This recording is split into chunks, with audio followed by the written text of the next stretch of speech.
إنما بعثت مكارم الأخلاق رب اشرح لي صدري ويسر لي أمري واحلل عقدة من لساني يفقهوا قولي اللهم صل على سيدنا محمد اللهم صل عليه وسلم. கண்ணியத்திற்கும் மரியாதைக்கும் உரிய அல்லாஹ்வின் நல்லடியார்களே, அருமையான சகோதர பெருமக்களே, நாயகம் ஸல்லல்லாஹு அலைஹி வஸல்லமுடைய பாக்கியம் நிறைந்த நல்லும்மத்துமார்களே, அருமையான பெருமக்களே, எந்த விஷயத்தை கேட்க இருக்கிறோமோ அந்த விஷயத்தின்படி அமல் செய்யக்கூடிய பாக்கியத்தினையும் கேட்ட விஷயங்களை பிறருக்கு எத்தி வைக்கக்கூடிய பாக்கியத்தினையும் அல்லாஹ் நம் அனைவருக்கும் வழங்கிடுவானாக. நம்முடைய வாழ்நாட்களை அல்லாஹ் ஆரோக்கியமான வாழ்நாட்களாக ஆக்கி தருவானாக. மருத்துவமனைகளுக்கு செல்லாத காலங்களாக ஆக்கி தருவானாக. மருத்துவமனை செலவினங்களிலிருந்து அல்லாஹ் நம் அனைவரையும் உண்மையானவர்கள் பாதுகாப்பானாக. எல்லா விதமான ஆபத்துகள், விபத்துகள், பலாய், முசீபத்துகள், பரவக்கூடிய தொற்று நோய்கள், அனைத்து விதமான பாவ செயல்களில் இருந்தும் அல்லாஹ் நம் அனைவரையும் முழுமையானவர்கள் பாதுகாத்து நிம்மதியான, அமைதியான, ராகத்தான, சந்தோஷமான, மகிழ்ச்சியான வாழ்க்கையை இந்த உலகத்திலும் நாளை மறு உலகத்திலும் அல்லாஹ் அளவில்லாமல் வழங்கிடுவானாக. விதமான இந்த நாளையில் அல்லாஹ் எத்தனை விதமான பாக்கியங்களை இறக்கி வைக்கிறானோ அத்தனை விதமான பாக்கியங்களை பெற்று வாழக்கூடிய தௌஃபீக்கினை தந்தருள்வானாக. இன்றைய நாளையில் அல்லாஹ் இந்த வர்க்கத்தினுடைய நடக்கக்கூடிய அனைத்து காரியங்களையும் நிர்ணயிக்கிறான். அனைத்து காரியங்களையும் அல்லாஹ் நமக்கு நன்மையானதாக ஆக்கி தந்தருள்வானாக. தீங்காக எழுதப்பட்டிருக்கும் என்றால் அதை மாற்றி அதை நன்மையாக அல்லாஹ் ஆக்கி தந்தருள்வானாக என்று இந்த நல்ல நேரத்தில் துஆ செய்து எனது உரையை துவங்குகிறேன். அருமையானவர்களே,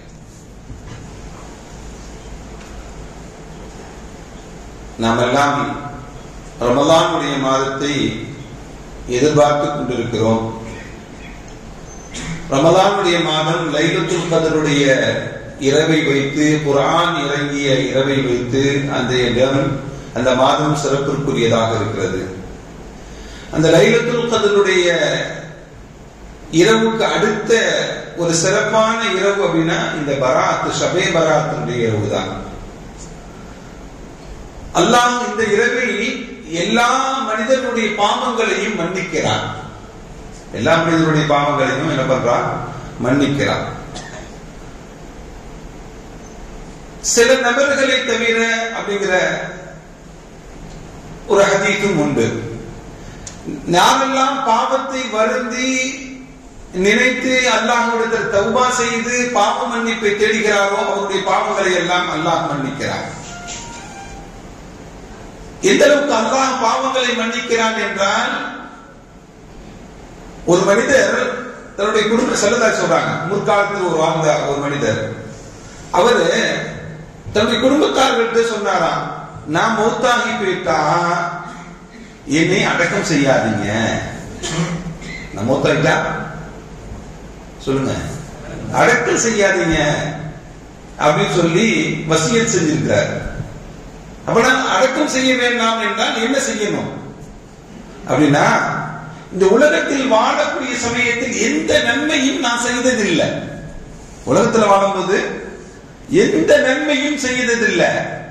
அல்லாஹ் என்னை பிடித்தான் என்றால் கடுமையான தண்டனை வழங்குவான்.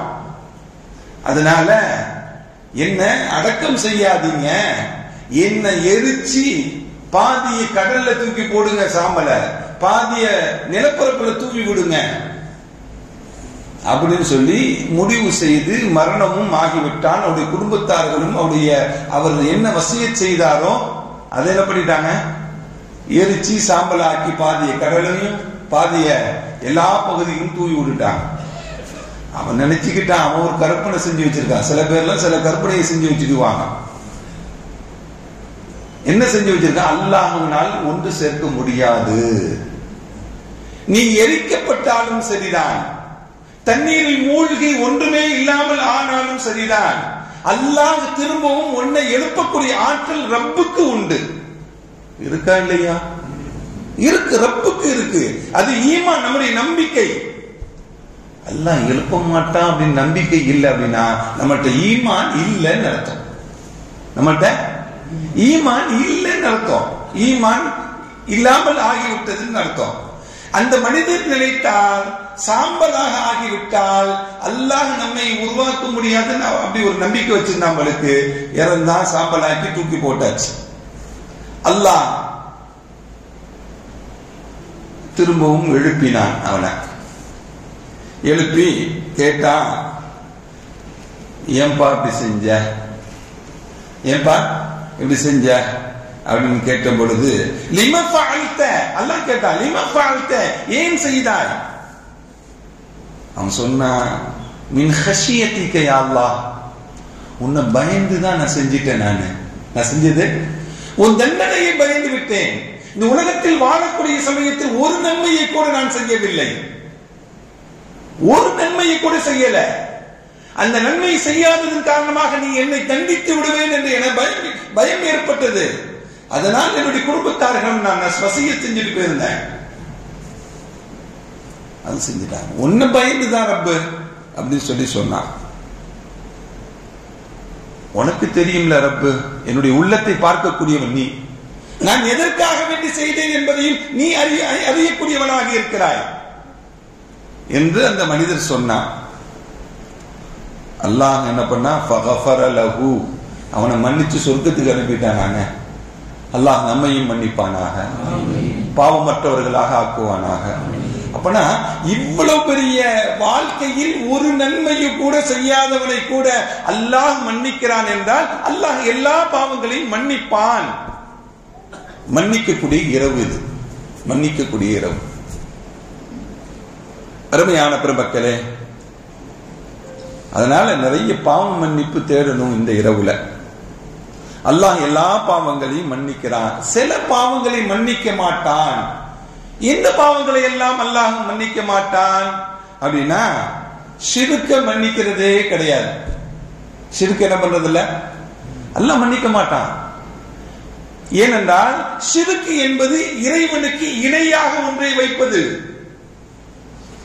நமக்கு ஈக்குவலா இன்னொரு ஆள் வந்துட்டாலே நம்மளால தாங்கிக்க முடியுமா? தாங்கிக்க முடியாதுல்ல, நம்மளால ஏற்றுக்கொள்ள முடியாத, நாம் ஏற்றுக்கொள்ள மறுக்கிறோமே. இறைவனுக்கு இணையாக ஒன்றை வைத்தால் இறைவன் எப்படி ஏற்றுக்கொள்வான்? இறைவன் எல்லா பாவங்களையும் மன்னிக்கிறான், ஷிர்க்கை மன்னிப்பதில்லை ஸல்லல்லாஹு அலைஹி வஸல்லம். இன்றும் சில நபர்களை இந்த இரவில் பாவ மன்னிப்பு தேடினால் அல்லாஹ் மன்னிக்கிறது இல்ல. சில குரோதங்களை கொண்டவர்கள், சில பேரை பார்த்தா ஒரே குரோதமாக இருப்பான். அவனை பத்தி அப்படி இப்படி சொல்லி குரோதத்தை பற்றியே இருப்பான், குரோதம் உள்ளவனாகவே இருப்பான். குரோதம் கொள்ளக்கூடியவனை அல்லாஹ் என்ன பண்றது இல்ல, மன்னிக்கிறது இல்ல. அல்லாஹ் உறவுகளை முறிக்கக்கூடியவனை அல்லாஹ் மன்னிப்பதில்லை. எத்தனையோ பேர் தாய் தந்தைகிட்ட சண்டை போட்டுட்டு வாழ்றாங்க. ஏன்னா எனக்கு சொத்து தர மாட்டேன்டாங்க எங்க வாப்பா அம்மா அப்படின்னு சொல்லி இருக்கிறாங்க உலகத்துல. எங்க வாப்பாட்ட நான் பேசுறது இல்ல, எங்க அம்மாட்ட நான் பேசுறது இல்ல. எத்தனை பேர் இருக்காங்க தெரியுமா? உலகத்திலேயே உயர்ந்த உறவு தாயும் தகப்பனும். அந்த இரண்டு நபர்கள் இருந்தால் நீ சொர்க்கம் சென்று விட முடியும் என்று நபிகள் நாயகம் ஸல்லல்லாஹு அலைஹி வஸல்லம் சொல்லி இருக்கிறாங்க. நாம் சொர்க்கம் செல்வதற்கு நமக்கு அமல்கள் வேண்டும். அதை தாண்டி உன்னுடைய தாயும் தகப்பனும் இருந்தால் அதை கொண்டு நீ சொர்க்கம் செல்ல முடியும் என்று நபிகள் நாயகம் ஸல்லல்லாஹு அலைஹி வஸல்லம் சொன்னாங்க. சொர்க்கம் செல்வதற்கு ஒரு உயிர் இந்த உலகத்தில் இருக்கும் என்றால் அது நம்முடைய தாயும் தகப்பனும் தான். அவங்கள்ட்ட உறவுகளை முறிச்சு வாழ்றது அப்படிங்கிறது எவ்வளவு பெரிய பாவமான செயல், எவ்வளவு பெரிய பாவமான செயல். உறவுகளை முறிக்கக்கூடியவனுடைய பாவத்தை அல்லாஹ் மன்னிக்கிறது இல்ல. பெருமைக்காக வேண்டி ஆடை அணியக்கூடியவன், தன்னுடைய காடையை கீழாடையை கரண்டிக்கால் கீழே பெருமைக்காக வேண்டியே உடுத்திக்கிட்டு இருக்கிறான், அவனையும் மன்னிக்கிறது இல்ல. அடுத்து தாய் தந்தையை நோவினை செய்யக்கூடிய, அடிச்சு துன்புறுத்தி வேதனை செய்யக்கூடியவன். உறவு முறிக்கிறது ஒரு வகையாக இருந்தாலும் உறவு என்பது எல்லாம் தான், தாய் தந்தை மட்டுமல்ல, சகோதரன் சகோதரி எல்லா உறவுகளையும் முறிக்கக்கூடியவன் தான். தாய் தந்தையை நோவினை செய்யக்கூடியவன், துன்புறுத்தக்கூடியவன், அவனுடைய பாவத்தையும் அல்லாஹ் என்ன பண்றதில்ல, மன்னிக்கிறது இல்ல. அடுத்து மற்றவர்கிட்ட குறி கேட்கக்கூடியவன், ஜோசியம் பார்க்கக்கூடியவன். நாளைக்கு என்ன நடக்கும், எனக்கு நடக்குமா, அது நடக்குமா, இது நடக்காதா, அந்த பணம் வந்துருமா, இந்த பணம் வராதா, நாளைக்கு வந்து அந்த லாட்டு கிடைச்சிருமா அப்படின்னு சொல்லி என்ன பண்றது, ஜோசியம் பார்க்கிறது, குறி கேட்கிறது. சூனியக்காரனும் போய் என்ன பண்றது, சூனியம் வைப்பதற்குண்டான வழிகளை செய்யக்கூடியவன். இவர்களை எல்லாம் அல்லாஹ் மன்னிக்கிறது இல்ல என்று நபிகள் நாயகம் ஸல்லல்லாஹு அலைஹி வஸல்லம் சொன்னார். மற்ற எல்லாருடைய பாவங்களையும் மன்னித்து விடுகிறார். இன்னொரு ஹதீஸ்ல வருது, இன்னொரு மனிதனுடைய பாவத்தையும் அல்லாஹ் மன்னிக்கிறது இல்ல. முதுமினுல் ஹம்ர், எப்பவுமே சரக்குலே இருக்கிறவன், எப்பவுமே போதையிலே இருக்கக்கூடியவன். இன்னைக்கு போதை அப்படிங்கிறது மது மட்டுமல்ல, இன்னைக்கு போதை என்பது பாக்கெட்ல வச்சு சுத்தக்கூடிய பொருள்கள் எல்லாம் இன்னைக்கு இருக்கு, கைக்குள்ள வச்சுக்கொண்டு சுத்தக்கூடிய பொருள்கள் எல்லாம் இருக்கு இன்னைக்கு, இருக்கா இல்லையா? அல்லாஹ் பாதுகாக்க வேண்டும், அல்லாஹ் பாதுகாக்க வேண்டும். இந்த போதையுடனே இருக்கக்கூடியவர்களுடைய அவர்களுடைய பாவங்களையும் அல்லாஹ் மன்னிக்கிறது இல்ல என்பதையும் ஹதீஸில் நாம் காண முடிகிறது. அருமையானவர்களே, எல்லா பாவங்களையும் மன்னிக்கிறான். இந்த வகையை சார்ந்தவர்களை தவிர இந்த குணங்கள் இருந்துகிட்டே இருக்கு ஒருத்தவர்கிட்ட, அவருடைய பாவத்தை மன்னிக்கிறது இல்ல. இந்த குணத்திலிருந்து வெளிப்பட்டுட்டான், தௌபா செஞ்சுட்டான், பாவம் மன்னிப்பு செய்துட்டான், அவன் பாவத்தை மன்னிக்கப்படுமா? மன்னிக்கப்படும். இதில் இருந்துகிட்டே இருந்தா அவனுடைய பாவத்தை மன்னிக்கப்படாது என்பதை நாம் நினைவில் வைத்துக் கொள்ள வேண்டும். அருமையான பெருமக்களே, இன்னைக்கு இபாதத் செய்யக்கூடிய இரவு, அப்படிதானே? அப்படிதானே?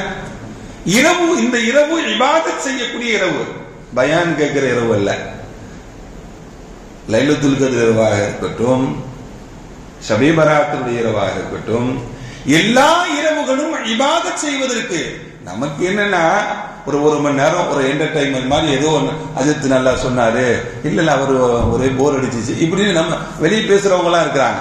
என்ன நேரத்தை கடத்துவதற்காக வேண்டிய நேரம் அல்ல, ஏதோ நாம் ஒன்று கூடி இருக்கிறோம், ஒரு 4 செய்திகளை எத்தி வைப்பதற்குண்டான நேரமாக மாற்றிக்கொள்ள வேண்டியது தவிர மற்ற நேரங்கள் எல்லாம் இபாதத்தால் இந்த இரவை நாம் கழித்துக் கொள்ள வேண்டும். அல்லாஹ் அந்த நசீபை தருவானாக. மனிதனுடைய வாழ்க்கையில் இபாதத்து மட்டும் இருந்தால் அவனுடைய வாழ்க்கையில் வெற்றி அடைந்து விட முடியுமா? இபாதத்து மட்டும் ஒரு மனிதனுடைய வாழ்க்கையில் வெற்றி பெற முடியாது. நல்ல குணங்களும் வேண்டும் ஒரு மனிதனுடைய வாழ்க்கையில். இபாதத்தை செஞ்சுக்கிட்டு இருக்கிறான், ஆனா நிறைய தீய குணங்கள் இருக்கு அவனுக்கு. அவன் சொர்க்கம் போக முடியுமா அப்படின்னா சொர்க்கம் போக முடியாது. நல்ல இபாதத்துகளும் வேண்டும், நல்ல குணங்களும் வேண்டும் மனிதனுக்கு. நல்ல இபாதத்தும் வேணும், நல்ல குணங்களும் வேண்டும். அருமையான பெருமக்களே, ஸல்லல்லாஹு அலைஹி வஸல்லம் அவங்க தொழுகை கடமையாக்கப்பட்ட பிறகு காபத்துல்லாவில் நின்று தொழுகக்கூடிய காலங்கள் எல்லாம் காபத்துல்லாவையும் முன்னோக்கி பைத்துல் முகத்தஸையும் முன்னோக்கி தொழுது இருந்தாங்க. அது எப்படி தொழுக முடியும்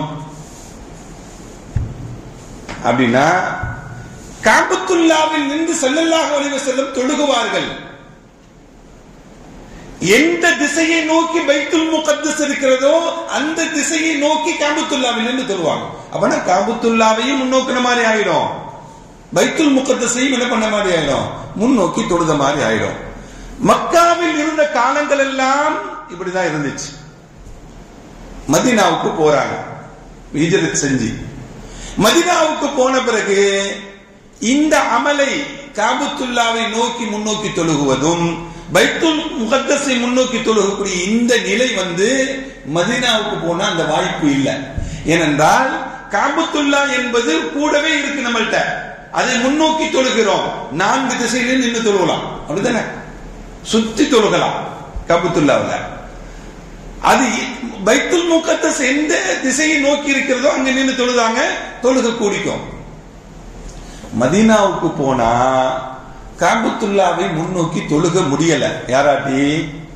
ஸல்லல்லாஹு அலைஹி வஸல்லம் என்ன பண்ணாங்க, பைத்துல் முகத்தஸை நோக்கி தான் என்ன பண்ணாங்க, ஸல்லல்லாஹு அலைஹி வஸல்லம் தொழுதாங்க. எவ்வளவு காலம் தொழுதாங்க தெரியுமா? கிட்டத்தட்ட 17 மாதங்கள் ஸல்லல்லாஹு அலைஹி வஸல்லம் அவங்க மதீனாவுக்கு போய் 17 மாதங்கள் பைத்துல் முகத்தஸை நோக்கி தொழுது கொண்டிருந்தாங்க.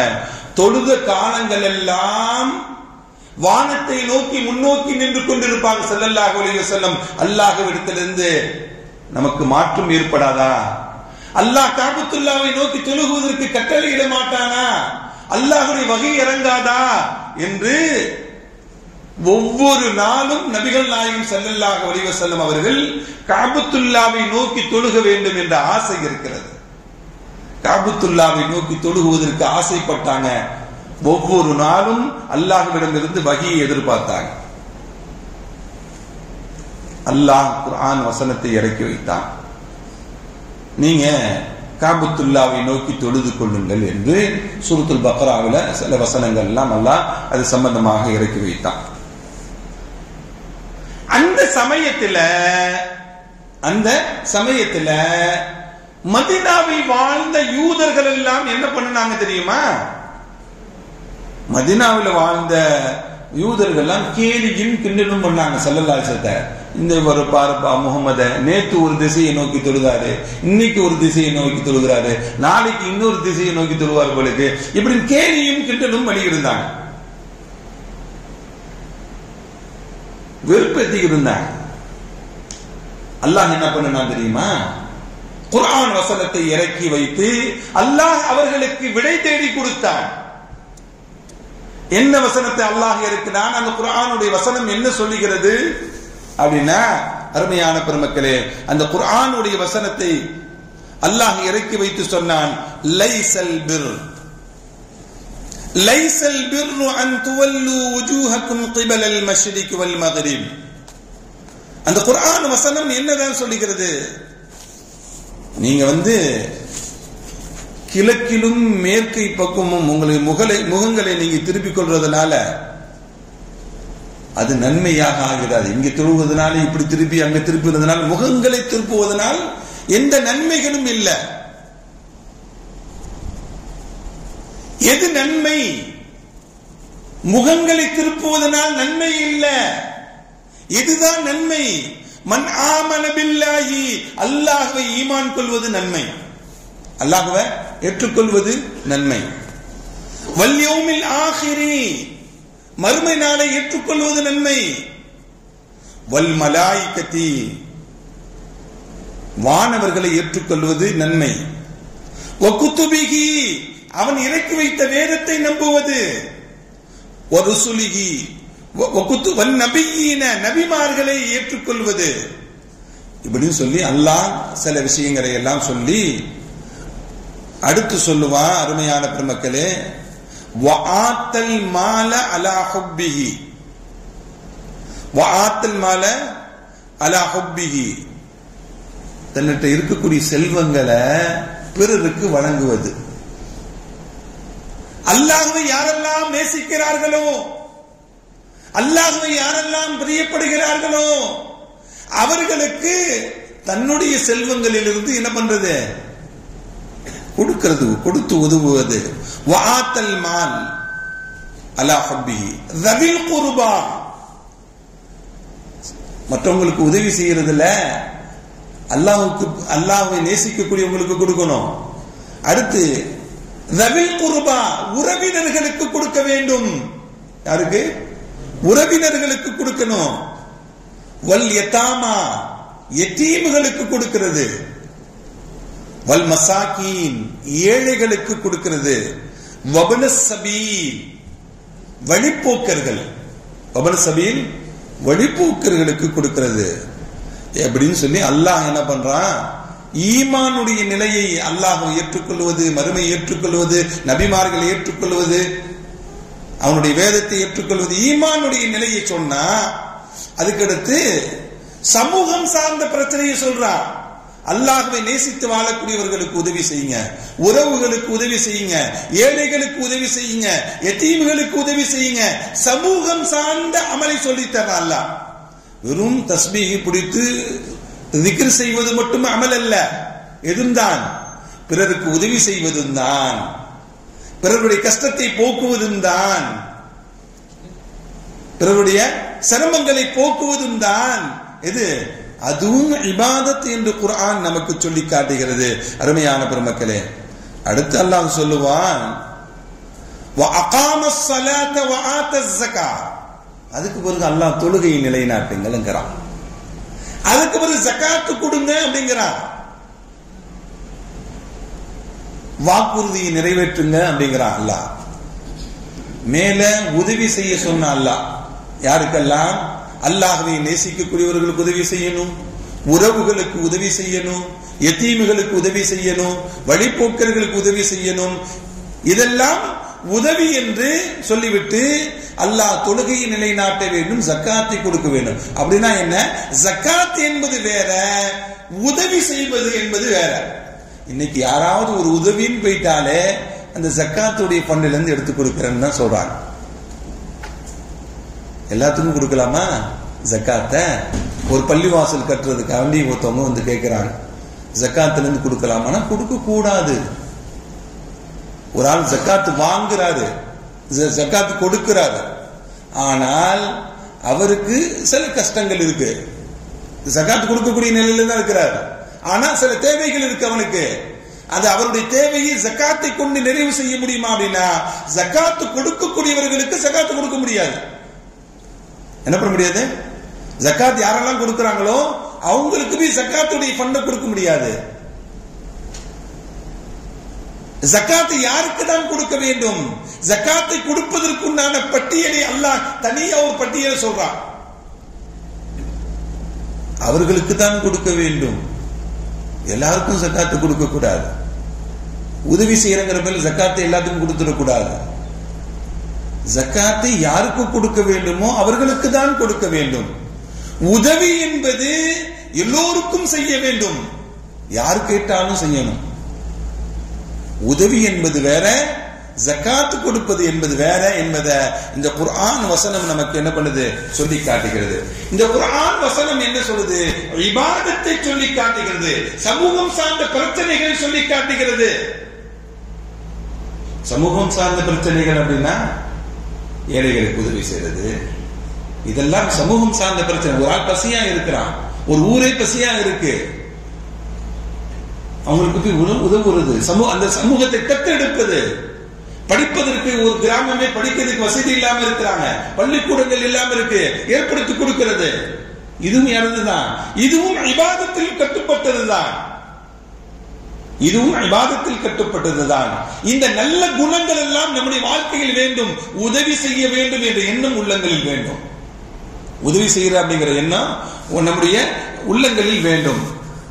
இந்த நற்பண்புகள் எல்லாம் நம்மிடம் வேண்டும் என்பதை தான் இந்த குர்ஆன் வசனம் நமக்கு சொல்லி காட்டுகிறது. இந்த சில நற்பண்புகள் இருக்கிறது அல்லவா, இந்த நற்பண்புகள் எல்லாம் அல்லாஹ்விடத்தில் நம்முடைய தரஜாக்களை உயர்த்தி விடும், உயர்ந்து நிற்க வைக்கும். அந்த நற்பண்புகள் எல்லாம் அருமையான பெருமக்களே, அதே போல நம்மகிட்ட இருக்கக்கூடிய சில தீய பண்புகளை நம்முடைய வாழ்க்கையிலிருந்து என்ன பண்ணணும்? களைய வேண்டும். சில தீய பண்புகள் இருக்கிறது, அந்த தீய பண்புகளை அகற்றி நம்முடைய வாழ்க்கையில் வாழணும். சில பேர் பார்த்தா எப்ப பார்த்தாலும் குறை சொல்லிக்கிட்டே இருப்பான். இருக்காங்களா? எப்ப பார்த்தாலும் வாயை திறந்தாலே என்ன பண்ணுவான்? அவர் அப்படி, இவர் இப்படி, அது அப்படி, இது இப்படி, அந்த பள்ளிவாசல் அப்படி, அந்த நிர்வாகம் இப்படியே பேசிக்கொண்டே இருக்கக்கூடியவர்கள் இருக்கிறாங்க. எப்ப பார்த்தாலும் பிரச்சனையை தான் சொல்லிட்டு இருப்பான். அவன் வாழ்க்கையை பார்த்தா ஒழுங்காவே இருக்காது, அவன் நல்லவனாவே இருக்க மாட்டான். பிறர்களுடைய குறைகளை தோண்டி தோண்டி தோண்டி, இன்னைக்கு சோசியல் மீடியாக்கள் வேற வந்துருச்சு, தான் நினைத்ததை எல்லாம் எழுதி அனுப்புறது. அதை பார்த்துட்டு இது உண்மை நினைச்சு எத்தனை பேர் ஃபார்வர்ட் பண்றான்? இருக்கா இல்லையா? இருக்கா இல்லையா? இப்படி பிறருடைய குறைகளை மறைக்கக்கூடிய நல்ல எண்ணம் வேண்டும் நம்மிடம். என்ன பண்ணக்கூடாது? பிறருடைய குறையை வெளிக்காட்டக்கூடிய தீய குணம் நம்மிடம் இருக்கக்கூடாது. குறைகளை மறைக்கக்கூடிய எண்ணம் நம்மிடம் இருக்க வேண்டும்.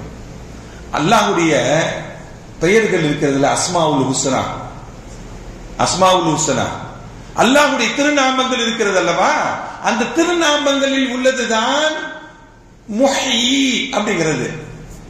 உயிர் கொடுக்கக்கூடியவன் அர்த்தம். முஹீனா உயிர் கொடுக்கக்கூடியவன். அதுக்கு நேர் ஆப்போசிட்டும் அல்லாஹ்வுடைய இன்னொரு பெயர் இருக்கு. அல்லாஹ்வுடைய பெயர்கள் எல்லாம் அல்லாஹ்வுடைய குணங்கள் அர்த்தம். உயிர் கொடுக்கக்கூடியவன் அல்லாஹ். அதே நேர் ஆப்போசிட் பார்த்தா முமீத் மரணிக்க செய்யக்கூடியவனு யாருதான்? அல்லாஹ்தான். இந்த உலகத்தில் உயிர் வைக்கக்கூடியவனும் அவன்தான், மரணிக்க செய்யக்கூடியவனும் அவன்தான். ரெண்டுமே அஸ்மாவுல் ஹுஸ்னா தான், ரெண்டுமே அல்லாஹ்வுடைய குணம் தான். நேர் எதிரான வார்த்தைகள் அல்லாஹ்வுடைய பண்புகள் இது.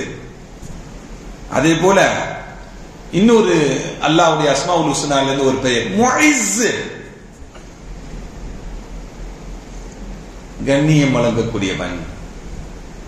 அதுக்கு நேர் ஆப்போசிட் முதில், இழிவுபடுத்தக்கூடியவன். இப்படி நேர் எதிர்மறையான வார்த்தைகளை கொண்ட அஸ்மாவுல் ஹுஸ்னா உள்ள வார்த்தைகள் எல்லாம் எல்லாமே இருக்கிறது. அதே போல அல் பாசித், அல்லாஹ் வாரி வழங்கக்கூடியவன், அள்ளி கொடுக்கக்கூடியவன் அர்த்தம். பாசித்னா விசாலமாக கொடுக்கக்கூடியவன், அள்ளி கொடுக்கக்கூடியவன். அதே நேர் ஆப்போசிட் காபிது, சுருக்கமா கொஞ்சமா கொடுக்கக்கூடியவன் இருக்கு. ஆனால் அல்லாஹ்வுடைய திருநாமங்களில் ஒரு திருநாமம் இருக்கிறது, அதற்கு நேர் எதிர் சொல் எதுவுமே கிடையாது. நேர் எதிர் சொல் என்ன? எதுவுமே கிடையாது. என்ன நேர் எதிர் சொல்? அந்த திருநாமம் என்ன? அஸ்ஸத்தார். சத்தார் பாய்லாம் இருப்பாங்கல்ல நம்மள்ட்ட, அல்லாஹ்வுடைய திருநாமம் சத்தார். சத்தார்னா என்ன? குறைகளை மறைக்கக்கூடியவன். நேர் ஆப்போசிட் எப்படி இருக்கணும்? குறைகளை வெளிப்படுத்தக்கூடியவன் இருக்கணும். ஆனா இல்ல, நம்முடைய குறைகள் எல்லாம் அல்லாஹ் வெளிப்படுத்தினா நாம வாழ முடியுமா உலகத்துல? நம்முடைய குறைகள் எல்லாம் 4 சுவத்துக்கு மத்தியில யாருக்கும் தெரியாம நம்ம செய்யக்கூடிய, நம்ம நினைக்கக்கூடிய எண்ணங்கள், இதையெல்லாம் அல்லாஹ் வெளிப்படுத்திட்டானா நம்ம வாழ முடியுமா இப்ப? ஆனா அல்லாஹ் எல்லா விஷயங்களையும் மறைக்கிறான். அந்த மறைக்கக்கூடிய குணம் நம்மிடம் வேண்டும். மறைக்கக்கூடிய குணம் வேணும். அல்லாஹ் நம்மை மறைப்பதை போல பிறருடைய குறையும் நாம் மறைத்து வாழ வேண்டும். பிறருடைய குணத்தையும் குறைகளையும் நாம் மறைத்து என்ன பண்ணணும்? வாழணும். இந்த திருநாமத்திற்கு எதிர்மறை திருநாமம் இல்ல, இல்லவே இல்ல. இந்த குணம் எல்லா மூமினிடம் இருக்க வேண்டும். அருமையானவர்களே, அதே போல நம்ம பாவம் செய்யறோம், நம்முடைய பாவத்தையும் மறைக்கணும். நாம ஏதாவது தவறு செஞ்சிட்டோம் அப்படின்னா பகிரங்கப்படுத்தக்கூடாது. நான் செஞ்சிட்டேன் சொல்லி என்ன பண்ணக்கூடாது? நாம் செய்த தவறுகளையும் பிறரிடம் பகிரங்கப்படுத்தக்கூடாது. பிறர் செய்த தவறுகளையும் பகிரங்கப்படுத்தக்கூடாது. பிறர் செய்த தவறுகளையும் பகிரங்கப்படுத்தக்கூடாது. அதுதான் மார்க்கம் நமக்கு சொல்லி தருகிறது. ஒரு உதாரணம், ஸல்லல்லாஹு அலைஹி வஸல்லம் காலத்துல மாஇசுல் அஸ்லமி என்று சொல்லக்கூடிய ஒரு மனிதர் இருந்தார். மாஇசுல் அஸ்லமி என்று சொல்லக்கூடிய ஒரு மனிதர் இருந்தார். அவரு விபச்சாரம் செஞ்சிட்டார். விபச்சாரம் செஞ்சுட்டு பாவம் செஞ்சிட்டோமே அப்படிங்கிற கவலை, ஏதோ இதுல செஞ்சிட்டார். அவர் அதுல இருந்து விடுபடணும். அபூபக்கர்ட்ட போறார். அது எல்லாம் தராங்க. போய் கேட்கிறாங்க, அபூபக்கர் அவர்களே, நான் பாவம் செஞ்சிட்டேன். என்னப்பா பாவம் செஞ்ச? இதே மாதிரி விபச்சாரம் செய்து விட்டேன். சரிப்பா, யாருக்கும் தெரியுமா? தெரியாது, விட்டுடுப்பா, யார்ட்டையும் சொல்லாதப்பா, யார்ட்டையும் என்ன பண்ணாத, சொல்லாத, விட்டுடு அப்படின்னா. இவரு மனசுல உறுத்திக்கிட்டே இருந்துச்சு. உமர்ட்ட போறார். உமரது இல்லாத போறார். உமரது இல்லாத போய், உமர் அவர்களே, நான் பாவம் செஞ்சேன். என்னப்பா செஞ்ச? இதே மாதிரி விபச்சாரம் செஞ்சுட்டேன். அப்படியா? விட்டுடுப்பா, யார்ட்டுமே சொல்லாதப்பா.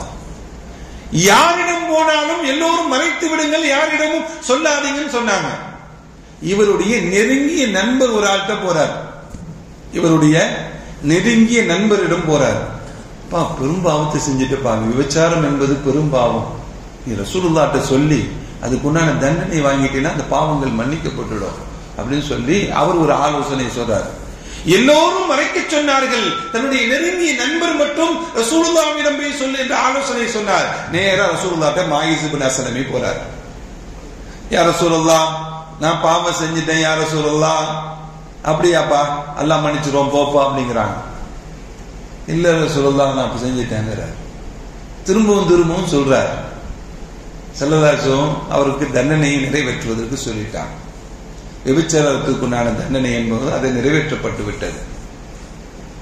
ஸல்லல்லாஹு அலைஹி வஸல்லம் அவர்கள் இவருக்கு யார் ஆலோசனை வழங்கினாரோ இவருடைய நண்பரை அழைத்து ஸல்லல்லாஹு அலைஹி வஸல்லம் சொன்னாங்க, எப்பா உன் ட்ரெஸ் வைத்து உன் ட்ரெஸ் கலட்டியாவது அவருடைய அந்த குறையை மறைத்திருக்கலாமப்பா. எப்ப சொல்றாங்க? அவர் உன் ட்ரெஸ் கலட்டியாவது அவருடைய குறையை மறைத்திருக்கலாமே. எந்த நிலையிலையும் யாருடைய பாவமாக இருந்தாலும் யாருடைய குறைகளாக இருந்தாலும் மறைக்கப்பட வேண்டும். அல்லாஹ் நம்முடைய குறைகளை மறைத்துக் கொண்டிருக்கிறான். நீ பிறனுடைய குறையை வெளிப்படுத்தினால் அல்லாஹ் உன்னுடைய குறையை வெளிப்படுத்துவான். இங்கே வெளியாகவிட்டாலும் மறுமையில் வெளியாகும். அல்லாஹ் பாதுகாக்க வேண்டும், அல்லாஹ் பாதுகாக்க வேண்டும். அருமையானவர்களே, இப்படி நம்மிடம் இருக்கக்கூடிய நற்பண்புகள் என்ன தீய குணங்களை நம்முடைய வாழ்க்கையில் அகற்றி நற்பண்புகளை வளர்த்துக் கொள்ளக்கூடிய சூழ்நிலையை நாம் உருவாக்கி கொள்ள வேண்டும். அருமையானவர்களே, அதே போல நம்மகிட்ட இருக்கக்கூடிய சில இதெல்லாம் என்ன அப்படின்னா, அன்னை ஆயிஷா ரலியல்லாஹு தஆலாங்க அவங்க என்ன பண்ணுவாங்களாம், சஃபியாவை பார்த்து இப்படி பேசுவாங்களாம், நீ எல்லாம் யூத பெண்ணு, உங்க அப்பா அம்மா எல்லாம் யாரு யூதர்களுக்கு பிறந்த ஆளு, யூத பெண்ணு தான் நீனு அப்படின்னு சொல்லி முஸ்லிமாகி ரசூலுல்லாஹ் கல்யாணம் பண்ண பிறகு சஃபியாவை என்ன பண்ணுவாங்க, ஆயிஷா குத்தி கட்டிட்டே இருப்பாங்க, வெறுப்பேத்திட்டு இருப்பாங்க. அது பெண்களுக்குண்டான இயல்பான நிலை. அது நீ யூத பெண்ணு, யூதருக்கு பிறந்த ஆளு நீனு, நாங்கெல்லாம் பியூர் முஸ்லீம் இப்படின்னு சொல்லி வெறுப்பேத்திட்டே இருப்பாங்க. ஒரு கட்டத்துல கோபமாயி அன்னை சஃபியா என்ன பண்ணுவாங்க, ஸல்லல்லாஹு அலைஹி வஸல்லம் போய் சொல்லிடுவாங்க, யா ரசூலல்லாஹ் எப்ப பார்த்தாலும் ஆயிஷா நாயகி என்ன பண்றாங்க, வெறுப்பேத்திட்டே இருக்கிறாங்க. இனி பார்த்தா யூத பெண்மணி நீனு, யூதர் பெற்றோருக்கு பிறந்த ஆளு அப்படின்லாம் சொல்லிக்கிட்டே இருக்காங்க. யா ரசூலல்லாஹ் ஸல்லல்லாஹு அலைஹி வஸல்லம் சிரிச்சாங்க. கேட்டுட்டு என்ன பண்ணாங்க, லஹிகன் நபி ஸல்லல்லாஹு அலைஹி வஸல்லம் ஸல்லல்லாஹு அலைஹி வஸல்லம் சிரிச்சிட்டாங்க. அவங்களுடைய பிறகு குறையே இவங்களோட வந்து சொல்றாங்க. ஸல்லல்லாஹு அலைஹி வஸல்லம் சிரிச்சிட்டாங்க. சொன்னாங்க, சஃபியா ஆயிஷா அப்படி சொன்ன, நீ இப்படி சொல்லுமா. அவங்க சொல்றாங்கல்ல, உன்னை யூத பெண்ணுன்னு சொல்றாங்கல்ல, யூத பெற்றோர்கள் பிறந்த பிள்ளைன்னு சொல்றாங்கல்ல, நீ அவர்கள் எப்பொழுதெல்லாம் இதை சொல்லுகிறார்களோ அப்பொழுது நீ இப்படி சொல்லு, நான் யார் தெரியுமா, என்னுடைய தந்தை யார் தெரியுமா, ஹாரூன் அலைஹிஸ்ஸலாம் அவங்க ஒரு நபி, அந்த வம்சாவளியில வந்தவங்க அவங்க. என்னுடைய தந்தை யார் தெரியுமா, என்னுடைய தந்தை ஹாரூன், அவர் ஒரு நபி, நபிக்கு பிள்ளை நான், அந்த வம்சத்தில் வந்தவன் நான். எங்க சாச்சா யார் தெரியுமா, மூசா அலைஹிஸ்ஸலாம் அவர்கள் எங்க சாச்சா. எங்க சாச்சா ஒரு நபி, அல்லாஹ்வுடைய திருத்தூதர். எங்க சித்தப்பா ஒரு நபி, எங்க வாப்பா ஒரு நபி, என் கணவரும் நபிப்பா அப்படின்னு சொல்லு நீ, அப்படின்னு சொல்லு நீனு அப்படின்னு இப்படி சொல்ல ஆரம்பிச்ச பிறகு ஆயிஷா அதை பத்தி பேசுறதே இல்லை. அப்பனா என்ன, அவன் குறை சொன்னானா நானும் குறை சொல்லுவேன், அவன் பேசினானா நானும் பேசுவேன், இப்படி இல்லாமல் அவர்களிடம் இருக்கக்கூடிய அந்த குறை சுட்டி காட்டக்கூடிய அந்த பழக்கத்தை எப்படி நீக்க வேண்டும் என்ற முறையை ஸல்லல்லாஹு அலைஹி வஸல்லம் கற்றுக் கொடுக்கிறார். அந்த தீய பண்புகளை அகற்றுவதற்குண்டான வழிகளை ஸல்லல்லாஹு அலைஹி வஸல்லம் ஏற்படுத்தி கொடுக்கிறாங்க. ஆயிஷா நாயகி தன்னுடைய சக ரசூலுல்லாஹ்வுடைய சக மனைவிகள்கிட்ட மட்டும் இப்படி நடக்க மாட்டாங்க. ஃபாத்திமாவையும் சில சமயங்களை வெறுப்பேற்றுவாங்க. ஃபாத்திமாவையும் ரலியல்லாஹு தஆலா அவங்களையும் என்ன பண்ணுவாங்க, ஃபாத்திமாட்ட போய் சொல்லுவாங்களாம். எப்படி சொல்லுவாங்கன்னா, நான் வந்து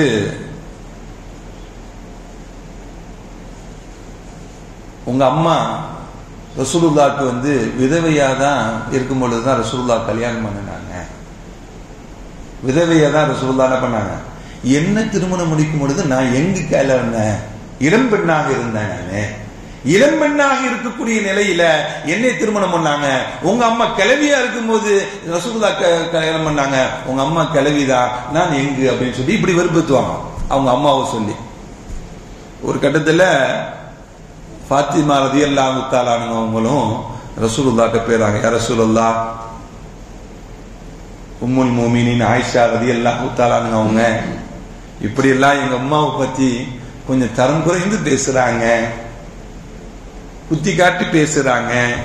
எங்க அம்மா விதவின்னு சொல்லிட்டு இருக்கிறாங்க, அவங்க இளம்பெண் சொல்லிட்டு இருக்கிறாங்க யா ரசூலுல்லாஹ் என்று சொன்னோன்னே ஸல்லல்லாஹு அலைஹி வஸல்லம் சொன்னாங்க, எங்க வாப்பா இருக்காங்கல்ல ரசூலுல்லாஹ், நீ போய் சொல்லு. அவங்க அப்படி சொன்னாங்கன்னா நீ இப்படி சொல்லுமா, எங்க வாப்பா இருக்காங்களே, எங்க அத்தா இருக்கிறாங்களே, எங்க அப்பா இருக்கிறாங்களே, எங்க வாப்பா எங்க அம்மாவை கல்யாணம் பண்ணும் பொழுது அவர்கள் ஃப்ரெஷ்ஷான மாப்பிள்ள, அவரு யாரையும் திருமணம் முடிக்காத நிலையில் எங்க வாப்பா எங்க அம்மாவை திருமணம் முடிச்சாங்க. ஆனா நீங்க திருமணம் முடிக்கும் பொழுது எங்க வாப்பா ஏற்கனவே திருமணம் முடித்த வயதானவர் சொல்லுப்பா அப்படின்னாங்க. இது சொன்னா ஆயிஷா அமைதி ஆயிட்டாங்க. ஸல்லல்லாஹு அலைஹி வஸல்லம் அவர்கள் ஒரு தவறை இந்த உம்மாவிலிருந்து களைவதற்குண்டான வழிகளை ஏற்படுத்தி கொடுக்கிறாங்க. இந்த உம்மத்துல ஒரு குறை இருக்கிறது என்றால், ஒரு தீய குணம் இருக்கிறது என்றால், அந்த தீய குணத்தை மக்களிடம் இருந்து அகற்றுவதற்குண்டான வழிகள் என்னவோ அந்த வழிகளை என்ன பண்றாங்க ஸல்லல்லாஹு அலைஹி வஸல்லம் அவர்கள் ஏற்படுத்தி கொடுக்கறாங்க. அதனால்தான் ஸல்லல்லாஹு அலைஹி வஸல்லம் சொல்வாங்க, இன்னமா புஇஸ்து மகாரிமல் அஹ்லாக், நற்குணங்களை பரிபூர்ணப்படுத்தப்பட்ட நிலையில் நான் இந்த உலகத்திற்கு அனுப்பப்பட்டிருக்கிறேன். உங்களுக்கு டிஸ்ட்ரிபியூட் பண்றதுக்கு தான் வந்திருக்கிறேன். எதை நல்ல குட் கேரக்டர் எல்லாம் உங்களுக்கு டிஸ்ட்ரிபியூட் பண்றதுக்கு தான் வந்திருக்கிறார். ஆனால் அந்த வழியை பின்பற்றக்கூடியவர்கள், அந்த ரசூலை பின்பற்றக்கூடியவர்கள்ட்ட என்ன இல்ல, நற்குணங்கள் இல்ல நம்மள்ட்ட. அந்த நற்குணங்கள் எல்லாம் நம்மள்ட்ட இல்ல. நாம் கடைபிடித்து வாழ வேண்டும் என்பதுதான் இந்த நிகழ்வுகள் எல்லாம் நமக்கு சொல்லி காட்டுகிறது. அதுக்கடுத்து ஒரு இஸ்லாஹை உருவாக்க வேண்டும். இணைச்சு வைக்கணுங்க, பிரிச்சு வைக்க கூடாது. நண்பர்களாக இருக்கட்டும், கணவன் மனைவியாக இருக்கட்டும், பெற்றோர் பிள்ளைகளாக இருக்கட்டும், எந்த உறவுகளாக இருந்தாலும் அந்த உறவுகளை இணைத்து வைக்கக்கூடிய முறையை நாம் ஏற்படுத்தி கொடுக்க வேண்டும். எப்பொழுதும் பிரிச்சு வைக்கக்கூடிய குணத்தை ஏற்படுத்தக்கூடாது. ஸல்லல்லாஹு அலைஹி வஸல்லம் அவங்க சமரசம் செய்து வைப்பதை விரும்புவாங்க. இப்படியும் சொல்லுவாங்க ஸல்லல்லாஹு அலைஹி வஸல்லம், நீ உபரியான இபாதத்துகளை விட நீ சமரசம் செய்யக்கூடிய அமல் சிறந்த அமல் சொல்லுவாங்க. அப்படின்னா என்ன, நீ தொழுகுவதை விட, நீ நோன்பு நோற்பதை விட, நீ ஜகாத் கொடுப்பதை விட, நீ உபரியான சதக்காக்கள் கொடுப்பதை விட நீ சமரசம் செய்து வைக்கக்கூடிய செயல் சிறந்த செயல், அது நற்பண்புகளில் உள்ளது என்று நபிகள் நாயகம் ஸல்லல்லாஹு அலைஹி வஸல்லம் சொல்லுவாங்க. மார்க்கத்தில் 3 கட்டங்கள்ல போய் சொல்லலாம். நல்ல பண்பு சொல்லிக்கிட்டீங்களே, திருப்பி கெட்ட பண்பு செய்யலாம்னு சொல்றீங்களே அப்படின்னு கேட்கக்கூடாது. இஸ்லாம் நமக்கு அனுமதிக்கக்கூடிய செய்தி என்னன்னா, 3 இடங்களில் என்ன பண்ணலாம், பொய்யை சொல்லிக் கொள்ளலாம். என்ன சொல்லலாம், யார் யார்கிட்ட சொல்லலாம் அப்படின்னா, ஒரு கணவன் மனைவிட்ட சொல்லலாம். நிறைய சொல்லலாமா, நிறைய சொல்லலாமா, அதுக்கு வேற சொல்லி கொடுத்துருக்கிறாருன்னு சொல்லி வீட்டுல போய் போட்டுக்கூடாதீங்க. என்ன, எந்த கட்டத்தில் எல்லாம் கணவன் மனைவியிடம் போய் சொல்லலாம். மனைவியை ஆர்வம் மூட்டணும் எல்லாத்திலையும். மனைவிட்டு சொல்லலாம், ரொம்ப அழகா இருக்கப்பா நீன்னு சொல்லலாம். சொல்லலாமா சொல்லக்கூடாதா? அன்பு கூடும், பாசம் கூடும், நட்பு கூடும். உணவு தயாரித்து வச்சிருந்தாங்க, சாப்பிடுறோம், உப்பே இல்லை, இன்னைக்கு சூப்பரா இருக்குப்பா அப்படின்னு சொல்லலாம். என்ன பண்ணலாம், அவங்க சாப்பிடுறது, ஆகா இன்னைக்கு உப்பு இல்லை. நம்மளாம் என்ன பண்ணுவோம், தூக்கி எரிஞ்சிருவோம், பறக்கும். என்னப்பா உப்பு இல்லாம சாப்பாடு இருக்கா இல்லையா? சில குடும்பம், எல்லாத்தையும் சொல்லல, சில குடும்பங்களில் அதெல்லாம் தவிர்க்க வேண்டும். இப்படி கையாளுங்க. நீங்க இன்னைக்கு சாப்பாடு சூப்பரா இருந்துச்சு, ரொம்ப டேஸ்டா இருந்துச்சு. ஸல்லல்லாஹு அலைஹி வஸல்லம் அவர்களுக்கு உணவு வைக்கப்பட்டிருந்தது, ரொட்டியும் வினிகரும் வைக்கப்பட்டிருந்தது. ஸல்லல்லாஹு அலைஹி வஸல்லம் சொன்னாங்க, ரொட்டியை பிரித்து வினிகர்ல முக்கி சாப்பிடுறாங்க, இதுவும் நல்ல சைடிஷா இருக்குன்னு சொன்னாங்க. ஸல்லல்லாஹு நல்ல உணவுடைய சைடிஷா இருக்குன்னாங்க, தொட்டுக் கொள்வதற்கு ஏதுவானதாக இருக்குன்னாங்க. குறையேறும். உணவை ஸல்லல்லாஹு அலைஹி வஸல்லம் அவர்கள் எந்த நிலைகளையும் குறை சொன்னதே கிடையாது. அப்பனா கணவன் என்ன பண்ணலாம், மனைவிட்ட அவளை ஏமாத்துறதுக்காண்டி இல்ல, அவளை சந்தோஷப்படுத்துறதுக்காக வேண்டி, மகிழ்ச்சி ஆக்குவதற்காக வேண்டி என்ன பண்ணலாம், போய் சொல்லிக்கலாம். அடுத்து யுத்தத்துல தந்திரத்துக்காக வேண்டி என்ன பண்ணலாம், உளவாளிகள் வந்திருப்பாங்க, எதிராளிகள் நம்மளோடு சேர்ந்து நம்மளோடு இருப்பாங்க, அவங்கள்ட்ட என்ன பண்ணலாம், அந்த கட்டத்தில் சொல்லிக் கொள்ளலாம் என்று மார்க்கம் சொல்லுகிறது. அதே போல 2 பேர்களை சேர்த்து வைப்பதற்கு, கணவன் மனைவியை சேர்த்து வைப்பதற்கு, 2 குடும்பங்களை சேர்த்து வைப்பதற்கு, 2 கோஷ்டிகளை சேர்த்து வைப்பதற்கு சில பொய்களை சொல்லி என்ன பண்ணிக்கலாம், சேர்த்து வைத்துக் கொள்ளலாம். இது நல்ல பண்பு என்று நபிகள் நாயகம் ஸல்லல்லாஹு அலைஹி வஸல்லம் சொன்னாங்க. அதனால நம்மகிட்ட அந்த வாய்ப்புகள் எல்லாம் கிடைச்சிச்சு அப்படின்னா, கணவன் மனைவி சண்டை போட்டுட்டு இருக்காங்க, சேர்த்து வைங்க. குடும்பங்கள் பிரிஞ்சிருக்கு, சேர்த்து வைங்க. பெற்றோர் பிள்ளைகள் பிரிஞ்சிருக்காங்க, சேர்த்து வைங்க. இந்த நல்ல பண்புகளை நாம் நம்முடைய வாழ்க்கையில் எடுத்துக்கொள்ள வேண்டும். சமரசம் செய்வது மற்ற இபாதத்துகளை விட சிறந்த செயல் என்று நபிகள் நாயகம் ஸல்லல்லாஹு அலைஹி வஸல்லம் சொன்னாங்க. அதே போல மற்றவர்களை யாரை பார்த்து நாம இழிவா கருதக்கூடாதுங்க, அற்பமாக கருதக்கூடாது, இழிவாக அற்பமாக கருதக்கூடாது. அல்லாஹ் சொல்லுகிறான், லா யஸ்ஹர் கௌமுன் மின் கௌமின், ஒரு கூட்டத்தார்கள் இன்னொரு கூட்டத்தார்களை கேலி செய்யாதீங்க, கிண்டல் பண்ணாதீங்க என்று அல்லாஹ் திருக்குர்ஆனிலே சொல்லி காட்டுகிறார். கேலியும் கிண்டலும் எப்போ வரும், மற்றவர்களை இழிவாக நினைக்கும் பொழுதுதான் அந்த எண்ணம் வரும். சாபித் பின் கைஸ் என்று சொல்லக்கூடிய ஒரு மனிதர் இருந்தார், ஸல்லல்லாஹு அலைஹி வஸல்லம் வந்தார். ஸல்லல்லாஹு அலைஹி வஸல்லம் சாபித் பின் கைஸ் வந்தார்.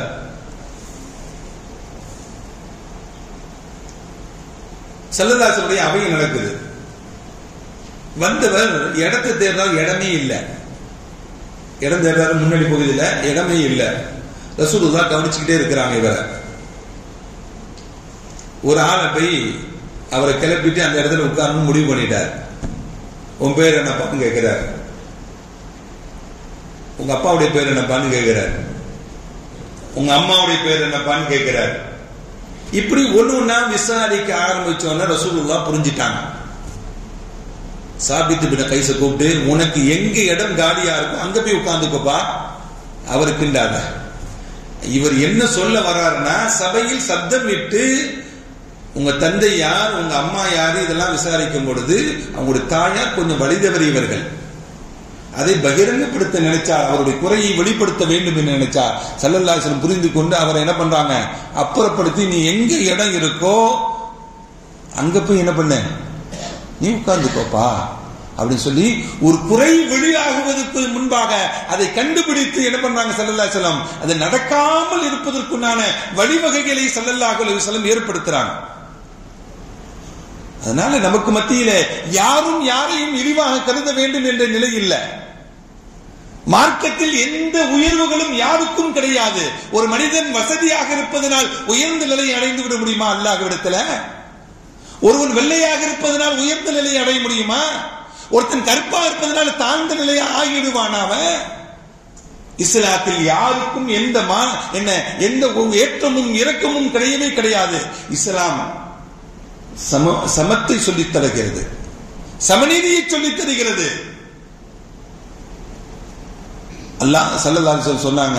இப்படி சொல்லும் பொழுது அல்லாஹ் குர்ஆன் வசனத்தையும் இறக்கி, இன்ன அக்ரமக்கும் இன்தல்லாஹி அத்தகாக்கும், உங்கள சிறந்தவர்கள் யார் தெரியுமா, உங்களில் யார் இரையச்சம் உடையவர்களாக இருக்கிறார்களோ அவர்கள்தான் அல்லாஹ்விடத்தில் சிறந்தவர்கள், கண்ணியமானவர்கள் என்ற குர்ஆன் வசனம் இறங்கியது. அருமையான பெருமக்களே, இப்படி அல்லாஹ்விடத்தில் யாரையும் என்ன, அல்லாஹ்விடத்தில் உயர்ந்தவர்கள் யார் தான், தக்வா உடையவர்கள் தான். அதனால மற்றவர்கள் எல்லாம் இழிவுபடுத்தக் கூடாது என்பதை தான் இந்த நிகழ்வுகள் எல்லாம் நமக்கு சொல்லி காட்டக்கூடிய செய்தி. அருமையானவர்களே, ஸல்லல்லாஹு அலைஹி வஸல்லம் எப்படி இருந்திருக்காங்க, ஒரே ஒரு செய்தியை சொல்லி நிறைவுக்கு வருகிறேன். ஜைனப் அப்படிங்கிற ஒருத்தவங்க இருந்தாங்க. யாருன்னா ஸல்லல்லாஹு அலைஹி வஸல்லம் பிள்ளை மகள், ஸல்லல்லாஹு அலைஹி வஸல்லம் அருமை மகள் ஜைனப் ரலியல்லாஹு தஆலா அவங்க மக்காவில இருந்து மதீனாவுக்கு ஹிஜ்ரத்துக்கு கிளம்பினாங்க. மக்காவில இருந்து மதீனாவுக்கு ஹிஜ்ரத்துக்கு கிளம்பினாங்க.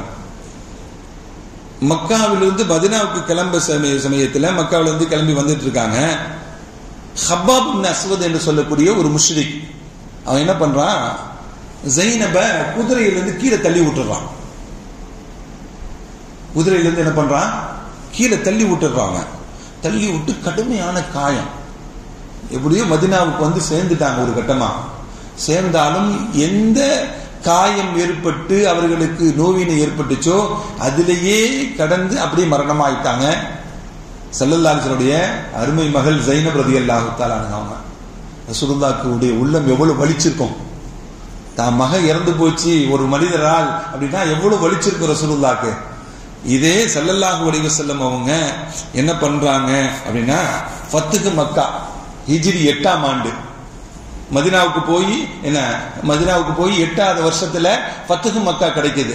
மக்கா வெற்றி கொள்ளப்படுகிறது. அந்த சமயத்துல ஸல்லல்லாஹு அலைஹி வஸல்லம் அவங்க மக்காவில் இருக்கிறாங்க. மக்காவில் இருக்கும் பொழுது இந்த ஹப்பாப் இப்னு அஸ்வத் என்ன பண்றாரு, ரசூலுல்லாஹ்ட்ட போறார், சரண்டர்.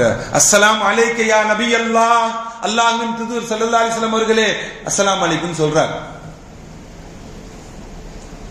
நான் எல்லாத்துலயும் போனேன், நீங்க மக்காவை வெற்றி கொண்ட பிறகு அங்க ஓடுன இங்க ஓடுன, நான் எங்கேயாச்சும் ஓடி போயிடலாம் என்று நினைத்தேன். எல்லோரும் சொன்னாங்க முஹம்மது பெருந்தன்மையானவர், நீ செய்த அவருடைய மகளை கொலை செய்ததுக்குண்டான குற்றத்தை அவர் நிறைவேற்ற மாட்டார், பெருந்தன்மை உடையவர், பழிக்கு பழியெல்லாம் வாங்க மாட்டார் அப்படின்னு எல்லோரும் சொன்னாங்க. அதனால உங்கள்கிட்ட நான் சரண்டர் அடைகிறேன் யார சொல்லலாம் அப்படின்றாரு.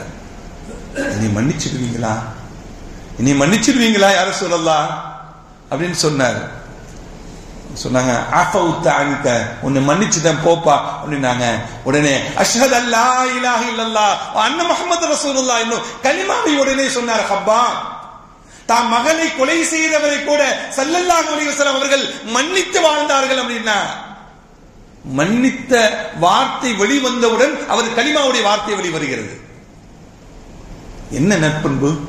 இந்த நற்பண்பை இந்த உலகத்திற்கு டிஸ்ட்ரிபியூட் பண்றதற்காண்டி, பகிர்ந்து கொடுப்பதற்காக தான் ஸல்லல்லாஹு அலைஹி வஸல்லம் இந்த உலகத்துக்கு வந்தாங்க அப்படிங்கிறது தான் இந்த நிகழ்வுகள் எல்லாம் சொல்லித் தரக்கூடிய செய்தி. இந்த நற்பண்புகளை நாம் வளர்த்துக் கொள்ள வேண்டும். உலகத்துல இபாதத் செய்வது நாம் செய்கிறோம், இன்னொரு வகையில இந்த நற்பண்புகளும் என்ன பண்ணணும், நம்மிடம் இருக்க வேண்டும் என்பதுதான் இந்த நிகழ்வுகள் எல்லாம் நமக்கு சொல்லித் தரக்கூடிய செய்தி. அருமையான பெருமக்களே, இது பராஅத்துடைய இரவு. இந்த இரவை பற்றி ஸல்லல்லாஹு அலைஹி வஸல்லம் என்ன சொல்லிருக்காங்க, கூமு லைலஹா, இரவு நின்று வணங்குங்க, இரவு நின்று வணங்குங்க, வஸூமு நஹாரஹா, பகல்ல நோன்பு வச்சுக்கோங்க. இன்னைக்கு இரவு நின்று வணங்கணும், பகல்ல என்ன பண்ணணும், என்ன பண்ணணும், நோன்பு வைக்க வேண்டும் அப்படின்னு சொல்லி ஸல்லல்லாஹு அலைஹி வஸல்லம் இந்த இரவில் சம்பந்தமாக சொல்லி. இந்த இரவுக்கு வேற என்ன கிடைக்குது நமக்கு அப்படின்னா, ஸல்லல்லாஹு அலைஹி வஸல்லம் அவங்க நீண்ட நேரம் தொழுதுட்டு இருந்தாங்க. ஒரு நாள் நீண்ட நேரம் தொழுதுட்டு இருந்தாங்க. தொழுதுட்டு ஆயிஷா நாயிட்ட கேட்டாங்க, யா ஆயிஷா ஹல் ததுரூன ஹல் தத்ரி ஐயு லைலத்தின் ஹாதி, இது என்ன இரவுன்னு தெரியுமா ஆயிஷா, இது என்ன இரவுன்னு தெரியுமா ஆயிஷா அப்படின்னு கேட்டாங்க. ஹல் தத்ரி ஐயு லைலத்தின் ஹாதிஹி, இது என்ன இரவு தெரியுமா ஆயிஷா என்று கேட்டாங்க ஸல்லல்லாஹு அலைஹி வஸல்லம். அல்லாஹ் அலம், அல்லாஹ் ரசூல் அலம் என்று சொன்னாங்க. அல்லாஹ்வுடைய ரசூலுக்கு தெரியும் அப்படின்னு சொல்லி சொன்னாங்க. இதுதான் ஷஅபானுடைய 15வது இரவு, லைலத்துன் நிஸ்ஃபு மின் ஷஅபான், ஷஅபான் மாதத்துடைய 15வது இரவு ஆயிஷா. இதுல இந்த இரவுல அல்லாஹ் கேட்கிறான், முதல் வானத்தில் இறங்கி கேட்கிறான், அலா மின் முஸ்தக்ஃபிரின், யாராவது உங்களிலே பாவம் மன்னிப்பு தேடக்கூடியவர்கள் இருக்கிறார்களா, நான் உங்களுடைய பாவங்களை எல்லாம் மன்னிக்கிறேன் என்று அல்லாஹ் சொல்லுகிறான். பாவங்கள் மன்னிக்கப்படக்கூடிய இரவு ஆயிஷா இது. அலா மின் முஸ்தர்ஸிகின், யாராவது ரிஸ்கை தேடக்கூடியவர்கள் இருக்கிறார்களா, ஃபர்ஸுகுஹு, அவர்களுக்கு வாழ்வாதாரத்தை ரிஸ்கை வழங்குகிறேன் அப்படின்னு அல்லாஹ் சொல்றான். அலா முபுத்தலீன், யாராவது சோதனைக்குள்ளாக்கப்பட்டவர்கள் இருக்கிறார்களா, நோய்வாய்ப்பட்டவர்கள் இருக்கிறார்களா, கஷ்டப்படக்கூடியவர்கள் இருக்கிறார்களா, அவர்களுக்கு அதிலிருந்து நிவாரணத்தை நான் வழங்குகிறேன். அல்லாஹ் முதல் வானத்தில் இறங்கி நம்மிடம் கேட்கிறார். அப்பனா இந்த இரவுல என்னெல்லாம் கேட்கலாம், பாவ மன்னிப்பு, நம்முடைய வாழ்வாதாரங்கள் பெருக்குதுக்கு நான் அல்லாஹ் இடத்துல கேட்கிறது, நமக்கு ஏற்பட்ட சோதனைகள், பிரச்சனைகள், நோய் நொடிகள், இதிலிருந்து அல்லாஹ்விடத்துல பாதுகாப்பு தேடிக்கொள்ளலாம். இதெல்லாம் இந்த இரவில அல்லாஹ் வழங்குவதாக நபிகள் நாயகம் ஸல்லல்லாஹு அலைஹி வஸல்லம் நமக்கு என்ன பண்றாங்க, சொல்லி காட்டுறாங்க. இந்த இரவில் இரவு நின்று வணங்க வேண்டும், பகலில் நாம் நோம்பு நோற்றுக்கொள்ள வேண்டும் என்பதுதான். அதே போல இந்த இரவு எந்த அளவுக்கு பாவங்கள் மன்னிக்கப்படுது அப்படின்னா, ஸல்லல்லாஹு அலைஹி வஸல்லம் சொன்னாங்க, அக்ஸரு அதது ஷஅரில் கனம், பனு கலப் அப்படிங்கிற ஒரு கூட்டத்தாருடைய ஆடு, அந்த ஆடு அடர்த்தியான முடிகளை கொண்ட ஆடு, அது அடர்த்தியான முடிகளை கொண்ட ஆடு. அந்த ஆட்டுடைய ரோமங்கள் ரொம்ப அடர்த்தியா இருக்கும். அந்த கோத்திரத்தார்களுடைய வளர்க்கக்கூடிய அந்த ஆட்டுடைய ரோமத்தினுடைய அதை விட அதிகமாக பாவங்கள் இருந்தாலும் அல்லாஹ் அந்த பாவங்களை மன்னித்து விடுகிறான் என்று நபிகள் நாயகம் ஸல்லல்லாஹு அலைஹி வஸல்லம் சொன்னாங்க. பாவங்கள் மன்னிக்கப்படக்கூடிய இரவு, நாம் பாவம் செய்யக்கூடியவர்கள் நம்முடைய பாவங்கள் மன்னிக்கப்படுவதற்காக வேண்டி இந்த நாளையில் நாம் இஸ்திக்பார் செய்து கொள்ள வேண்டும். அல்லாஹ்விடத்தில் ரிஸ்கை, வாழ்வாதாரங்களை நாம் கேட்டுக்கொள்ள வேண்டும். அதே போல ஸல்லல்லாஹு அலைஹி வஸல்லம் அவங்க ஒரு நாள் இரவு ஆயிஷா நாயியுடைய வீட்டில் இருக்கிறாங்க. ஆயிஷா நாயகி திரும்பி பார்க்கறாங்க, ஸல்லல்லாஹு அலைஹி வஸல்லம் வீட்டில் காணோம். வெளியே வந்து பார்க்கறாங்க, அங்கேயும் காணோம். இவங்க நினைச்சுக்கிட்டாங்க வேற மனைவி வீட்டுக்கு போயிட்டாங்களோ ரசூலுல்லாஹ் அப்படின்னு நினைச்சிட்டு வெளியே வந்து பார்த்தா ஸல்லல்லாஹு அலைஹி வஸல்லம் ஜன்னத்துல் பக்கீல இருக்கிறாங்க. பக்கீயுல் கர்கத், ஜன்னத்துல் பக்கீல ஸல்லல்லாஹு அலைஹி வஸல்லம் இருக்கிறாங்க. அங்க நின்று துஆ செய்து கொண்டிருக்காங்க. மன்னரை வாசிகளுக்காக வேண்டி கையேந்தி நீண்ட நேரம் துஆ செய்தாங்க. அப்பனா இந்த ஒரு இபாதத்தையும் நமக்கு என்ன பண்றாங்க, ஸல்லல்லாஹு அலைஹி வஸல்லம் நமக்கு இந்த இரவில சொல்லி தராங்க. பாவம் மன்னிப்பை நாம் தேடிக்கொள்ள வேண்டும். அல்லாஹ் நம்முடைய பாவங்கள் எல்லாம் மன்னித்து பாவமற்றவர்களாக நம்மளை வாழச் செய்வானாக என்று இந்த நல்ல நேரத்தில் துஆ செய்து எனது உரையை நிறைவு செய்கிறேன். வாஹிரு தஅவானா அல்ஹம்துலில்லாஹி ரப்பில் ஆலமீன். அஸ்ஸலாமு அலைக்கும் வரஹ்மத்துல்லாஹி வபரகாத்துஹு.